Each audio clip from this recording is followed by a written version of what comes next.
A federal appeals court rules 7-4 that President Trump's global emergency tariffs are unlawful, setting up a showdown at the Supreme Court on the separation of powers. But is the White House already moving on to other tariff authorities that might stand a better chance of surviving in court? From the opinion pages of the Wall Street Journal, this is Potomac Watch. Welcome, I'm Kyle Peterson with the Wall Street Journal. We're joined today by my colleagues on the editorial page, columnist Alicia Finley and editorial board member Monet Ukwe-Barua. Congress has passed multiple laws designating the president broad authority over trade, but there are still limitations, and the president is no tariff king. That's the message of the 7-4 ruling from the Court of Appeals for the Federal Circuit on Friday, striking down Trump's tariffs, including his Liberation Day salvo under the 1977 International Emergency Economic Powers Act, or IEEPA. Trump in February invoked IEEPA, citing a supposed fentanyl emergency to put tariffs on Mexico, Canada, and China. Then he declared an emergency with regard to the trade deficit to justify tariffs on the rest of the world, including his baseline of 10%. But up to 50% on Brazil, for example. Here's a piece of what the federal appeals court now says. Both the trafficking tariffs and the reciprocal tariffs are unbounded in scope, amount, and duration. These tariffs apply to nearly all articles imported into the United States. It goes on to say they impose high rates, which are ever-changing, and exceed those set out in the tariff schedule, not limited in duration. And it concludes by saying this is beyond the authority delegated to the president by IEEPA. Let's listen to Treasury Secretary Scott Bessent on Fox News Monday, predicting that the Trump administration is going to win this on appeal at the Supreme Court. We think we're going to win at the Supreme Court. We are close to a tipping point where we could have financial instability due to these large and persistent trade deficits. So we are trying to head off a crisis. Alicia, let's start with what this federal appeals ruling said. What is the analysis of the majority on the meaning of IEEPA and what powers it actually does delegate to the president?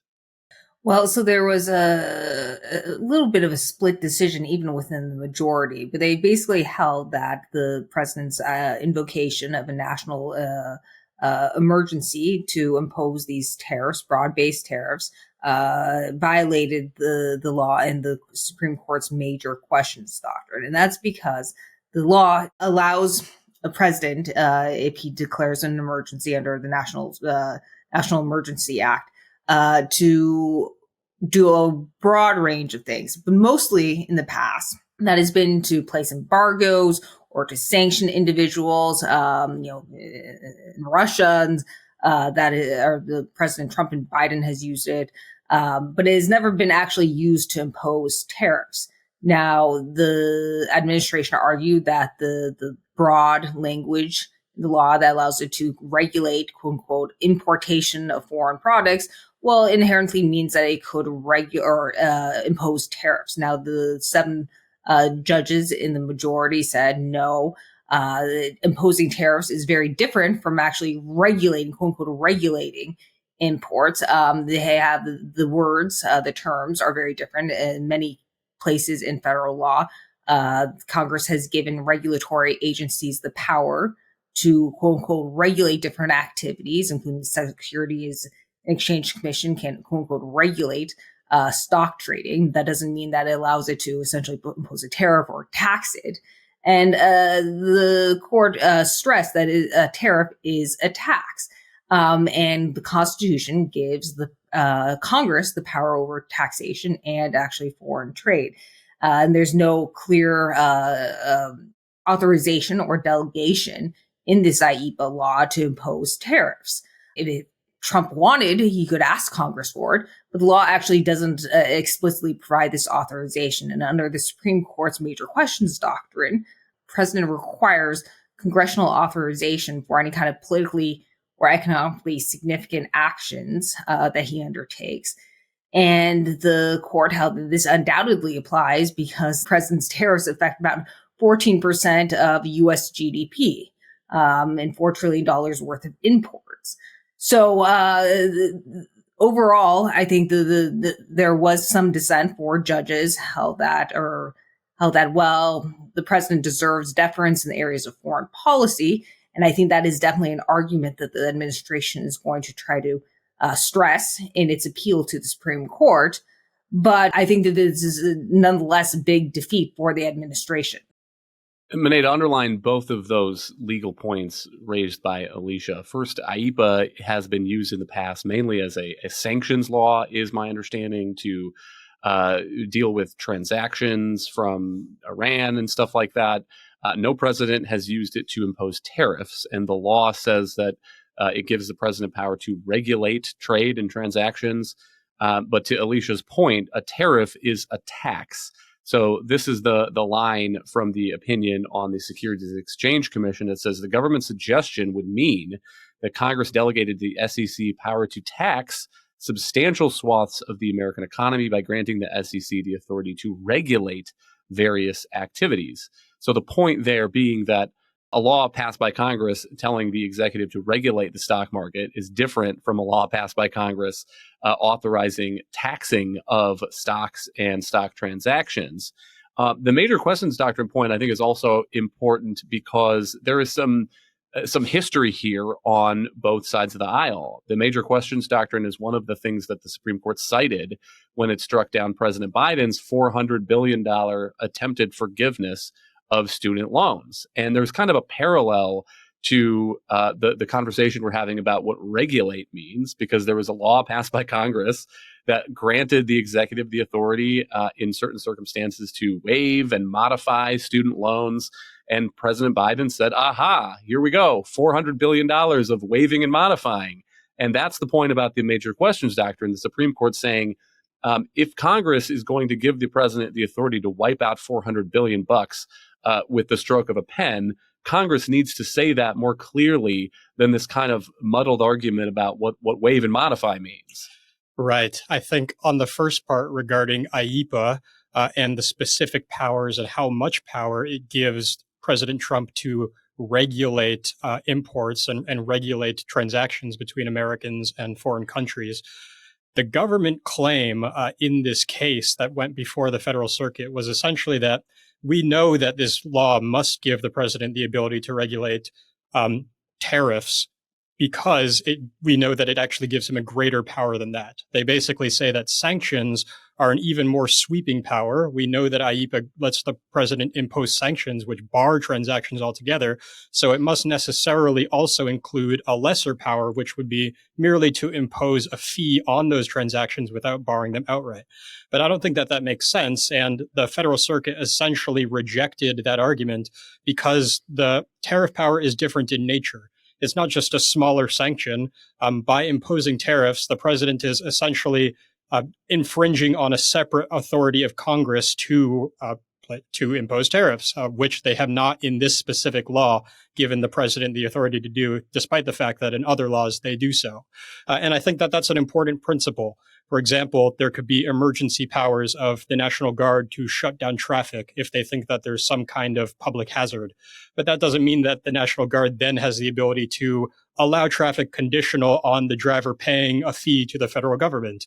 That would be a lesser power, theoretically, than shutting down traffic altogether, but it's different in nature. And so if the executive wants to claim this kind of ability, they have to be able to draw it specifically rather than just say, we have broad powers, and so that means we can interpret it in any way that we might want to do.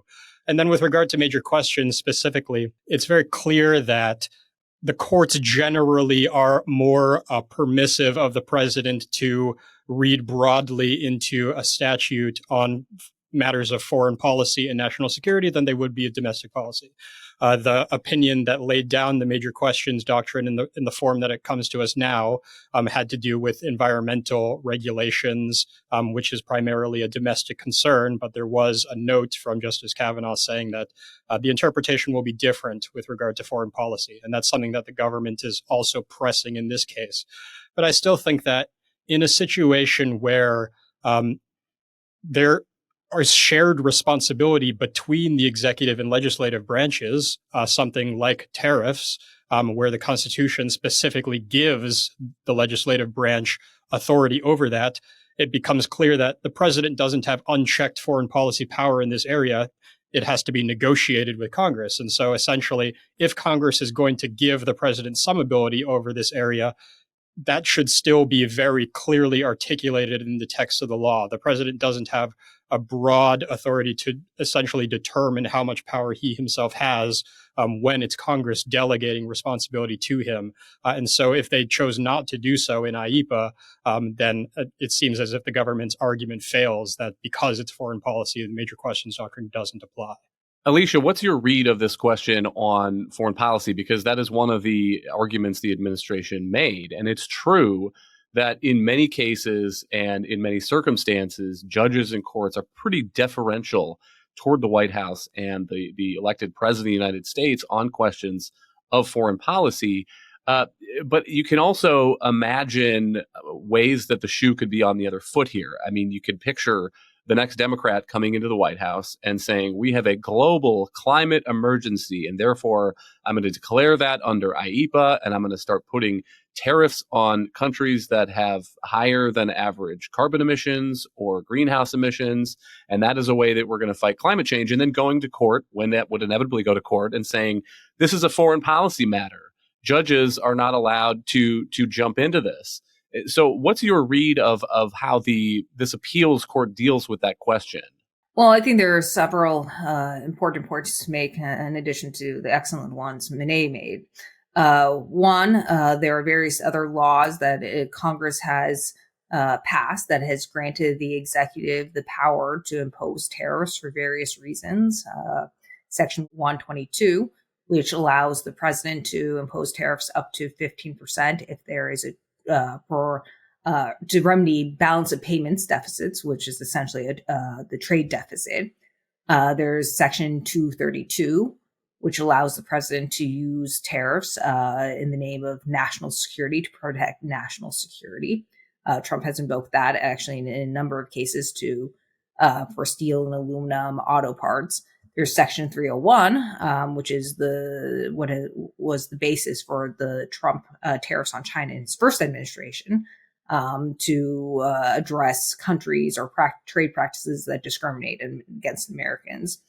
And the judges point to all these authorities in their decision and say, well, if Congress had intended to give the president the authority in IEEPA to impose tariffs, as a matter of foreign policy, it could have, but it didn't.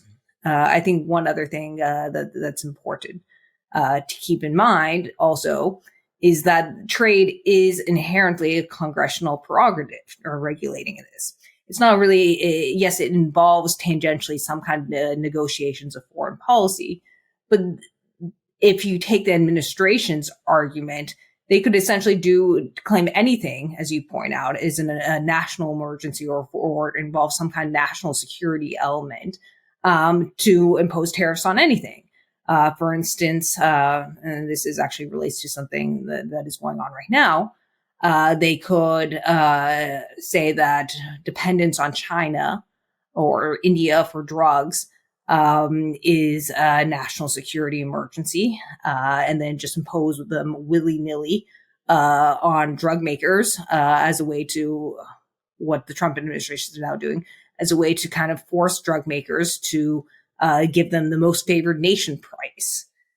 So there is a real danger that the president could essentially leverage these tools, claim something under pretense of foreign policy or national security to advance really what is a political or domestic agenda.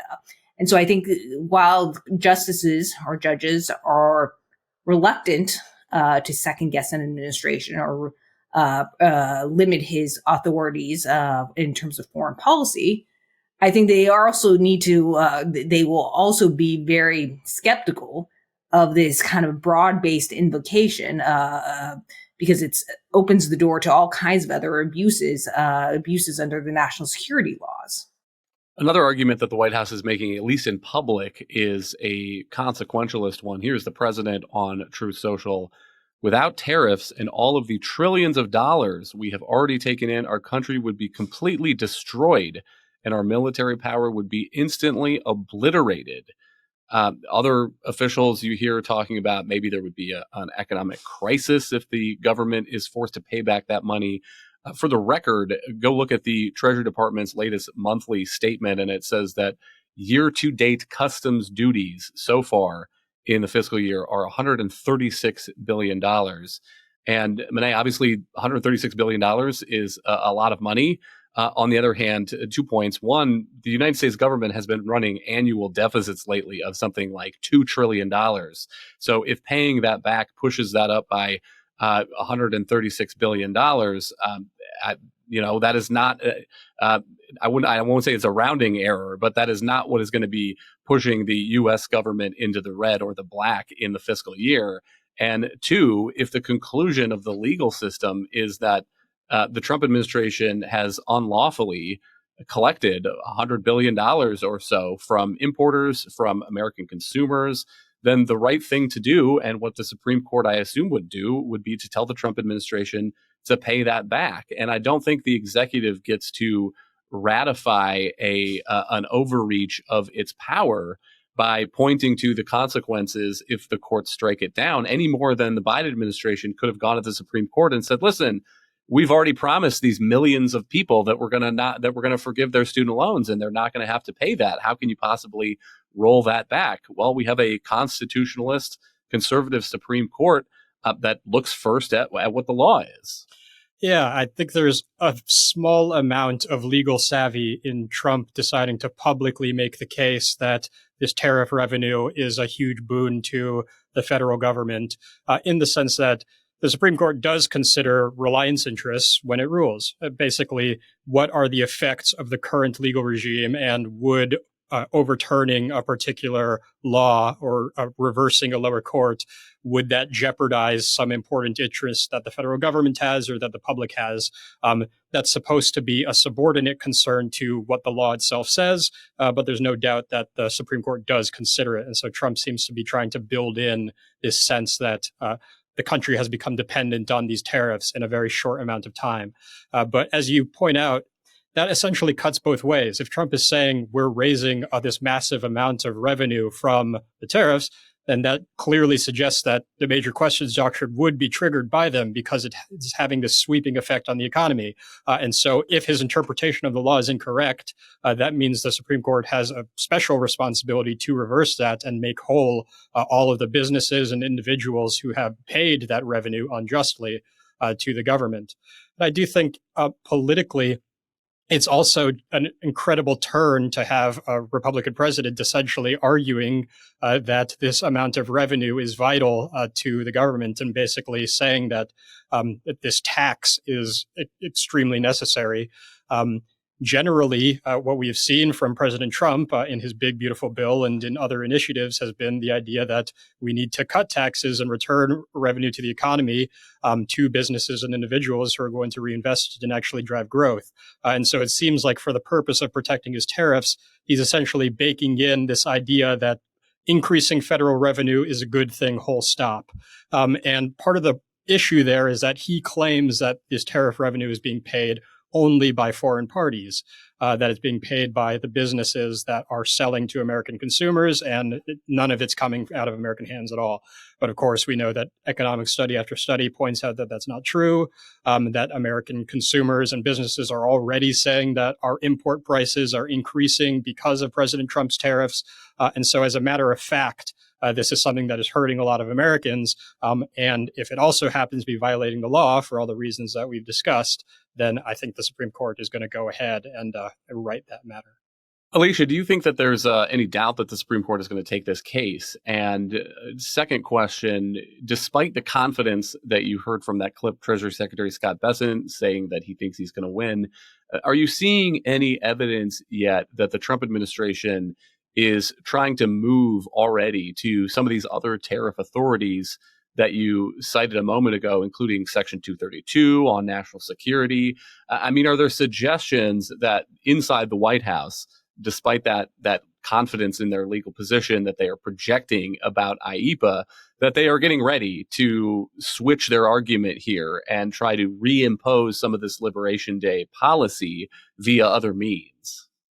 So I think the news is that the Solicitor General has actually been cooperating with the plaintiffs, and what I mean by cooperating is that they've been trying to negotiate a schedule and try to seek cert by the Supreme Court in an expeditious fashion, and with the end goal of getting the case heard in early November, so the case could be potentially be decided by the end of the year. So both sides or parties appear to be interested in getting this fast tracked, and maybe the administration is very confident that it will win. But I think the indications are that it is worried that it will lose, and one of those indications was last month it extended Section 232. The national security tariffs or for steel and aluminum on some 400 derivative products, and you can include they're very broad based, spray deodorants and sunscreen, baby strollers, bulldozers, air conditioning parts, almost like everything under the sun. They've also launched an 232 investigation into furniture, by the way, which was also included under their extension of the steel and aluminum tariffs, but presumably this other furniture investigation would affect furniture, plastic furniture, other things that don't necessarily incorporate steel and aluminum. So they're very much pivoting to these other authorities. And what I had heard from some business groups earlier this year is one reason why they claimed, at least, that they didn't challenge the IEEPA tariffs is because they figured that the wouldn't necessarily stop Trump if they were eventually struck down, that Trump would pivot to some of these other authorities. It would be playing a little bit like whack-a-mole. So their argument was, well, we need to make the case, the political case and then that economic case to the president and his team why these are not in his interest, in his own interest, and in the country's interest. And you're starting to see that a little bit. They're arguing that they're costing small businesses in particular, and you're starting to see slower hiring among small businesses. That's one argument that they're making. The other argument, a political argument that they're making, is that this really benefits bigger companies who are able to negotiate or lobby for the carve-outs, which is something that the Trump administration is very sensitive about. They don't want to be seen as providing special favors for, companies like Apple, but of course they are. So I don't have any doubt that this is going to be heard by the Supreme Court probably this fall. But I also don't have any doubt that the Trump administration is going to continue to drive headlong on its tariff policy. Thank you, Alicia and Monet. Thank you all for listening. You can email us at pwpodcast@wsj.com. If you like the show, please hit that subscribe button, and we'll be back tomorrow with another edition of Potomac Watch.